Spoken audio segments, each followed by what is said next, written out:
Nós voltamos a falar sobre o caso do policial militar da reserva que matou um homem em Uberlândia, segundo a investigação. Olha, ele foi indiciado por homicídio qualificado.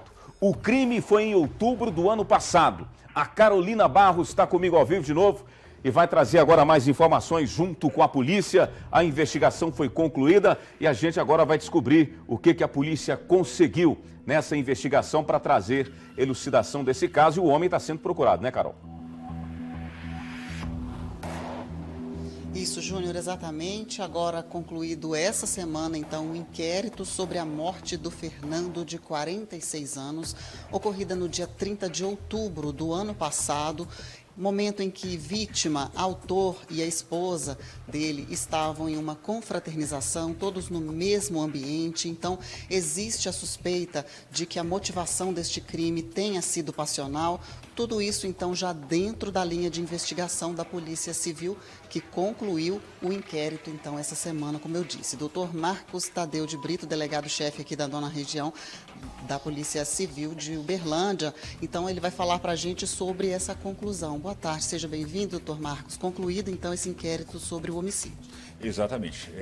Tão logo ocorreu o crime, a Polícia Militar nos acionou, os nossos peritos, os investigadores da Delegacia de Homicídios compareceram ao local, fizeram os primeiros levantamentos, demos início às investigações. O investigado, após a prática do crime, ele evadiu, se apresentou 3 dias depois na delegacia, com sua advogada, foi ouvido a respeito dos fatos, levantou a tese de legítima defesa, que ele teria elaborado em legítima defesa, mas as nossas investigações demonstraram que, em momento algum, ele agiu em legítima defesa, muito pelo contrário. Tanto é que o resultado final das investigações, ele foi indiciado por homicídio qualificado, artigo 121, parágrafo 2º, porque ele não deu qualquer chance de defesa à vítima. E isso é uma qualificadora do crime de homicídio. E nessa modalidade, inclusive, hedionda. O que nós temos? Que na noite dos fatos, a vítima estava com a esposa do investigado no carro da vítima. Ele, investigado, passou de carro, viu os dois dentro do carro, manobrou, voltou, desceu do carro com a arma em punho. Houve uma breve discussão, nada que justificasse o uso da arma de fogo. Inclusive, testemunhas mencionam quando a sua esposa lhe pede: não faça isso, reiteradamente. Ele não atendeu aos apelos da esposa e efetuou 3 disparos de um revólver calibre 38 que ele portava, o que levou a vítima a óbito. As nossas investigações, então, concluíram por completamente estar descartada a tese de legítima defesa que ele alegou quando foi ouvido na delegacia. Bom, descartada essa hipótese, ele chegou a falar alguma coisa que indicasse que realmente tenha sido motivação passional, ou como surgiu essa suspeita? As investigações nos demonstraram que ele já havia falado para ela, tipo: olha, se você não ficar comigo, você não fica com ninguém. O relacionamento estava conturbado, já estava em processo de separação e, ao que se depreende, ele não aceitava isso, não aceitava essa situação. O que resultou, então, na morte, do Fernando ao anoitecer do dia 30 de outubro de 2022. A arma do crime foi apreendida? Não, a arma do crime não foi apreendida. O revólver que ele utilizou, ele declarou que havia perdido esta arma quando ele fugiu para a zona rural de Araguari. A arma dele era uma arma revólver calibre 38, como eu disse, devidamente registrada. O projétil arrecadado no corpo da vítima condiz com a arma que estava por ele registrada, revólver, então, calibre 38. Delegado, então o senhor nos disse que ele chegou a prestar depoimento, naquela época ele não ficou preso. Qual o motivo? Veja bem, a pessoa só pode ser presa em 2 circunstâncias. Primeiro, em flagrante delito. Nós não tivemos flagrante delito, porque ele evadiu e posteriormente se apresentou. A segunda opção para que ocorra uma prisão é através de um mandato de prisão, ordem escrita e fundamentada da autoridade judiciária. Pode ser tanto mandato de prisão preventivo quanto prisão temporária. Em ambas as situações, é necessário que sejam preenchidos certos requisitos legais para que o juiz, então, possa decretar a prisão da pessoa. Se não estiverem presentes esses pressupostos e o juiz vier a decretar essa prisão será arbitrária. E o juiz, de acordo com a nova lei de abuso de autoridade, poderá responder criminalmente por este ato. Considerando, então, todo esse cenário, qual é a situação dele hoje? Ele é considerado foragido, não? Não, ele não é considerado foragido. O inquérito foi concluído com a oitiva dele e, diga-se de passagem, o excelente trabalho feito pelos nossos policiais. Todas as oitivas deste procedimento, deste inquérito policial, elas foram feitas de forma digital, com QR Code. Ou seja, demonstra mais um ponto da transparência das nossas investigações. Foi tudo gravado, tudo em nuvem e está sendo encaminhado ao Poder Judiciário exatamente dentro deste contexto. Não há, até o momento, a priori, fatos, condições que venham a ensejar a decretação da prisão dele, da prisão provisória dele, seja preventiva, seja temporária.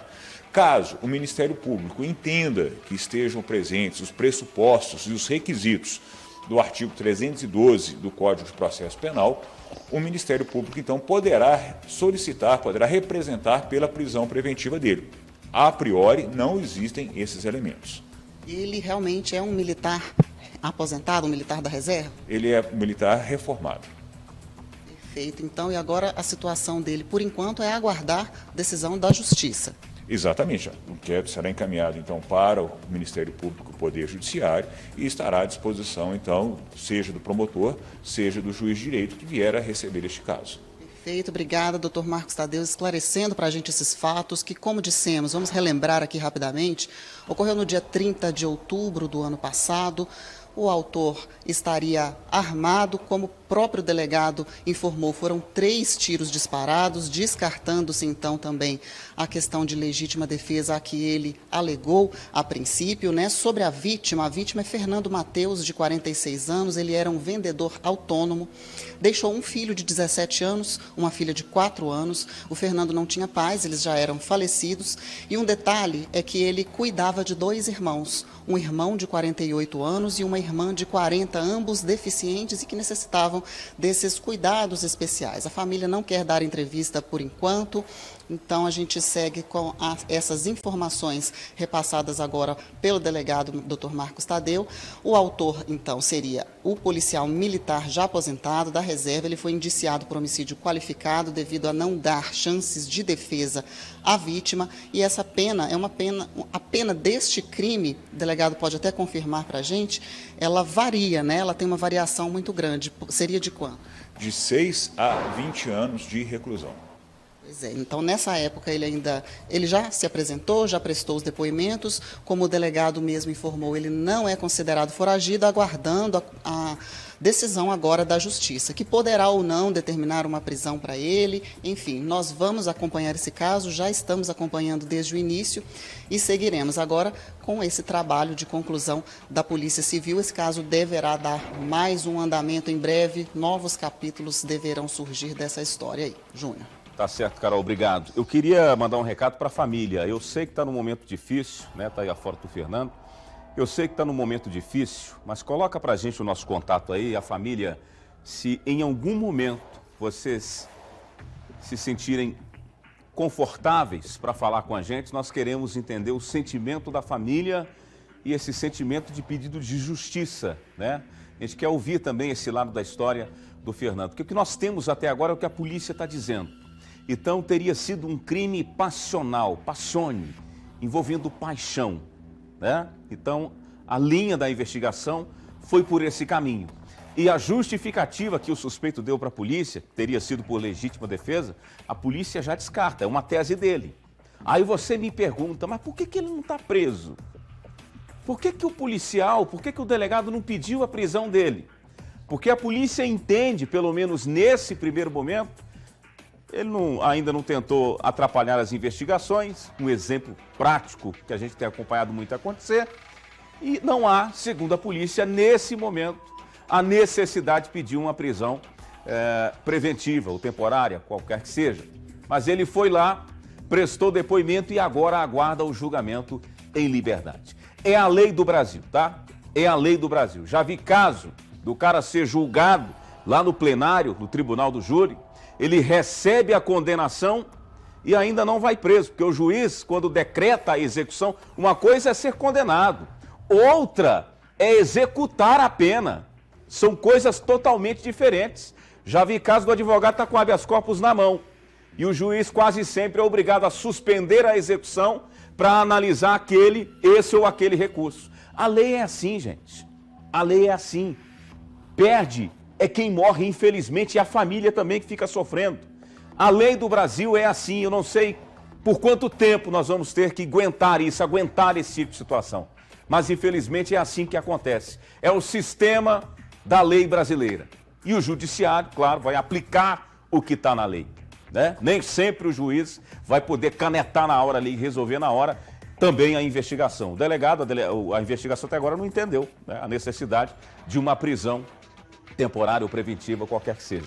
É aguardar, não tem jeito. Nós estamos aqui abertos à família, faça contato com a nossa produção e se vocês quiserem falar, né, queremos saber a opinião de vocês das circunstâncias da conclusão da investigação.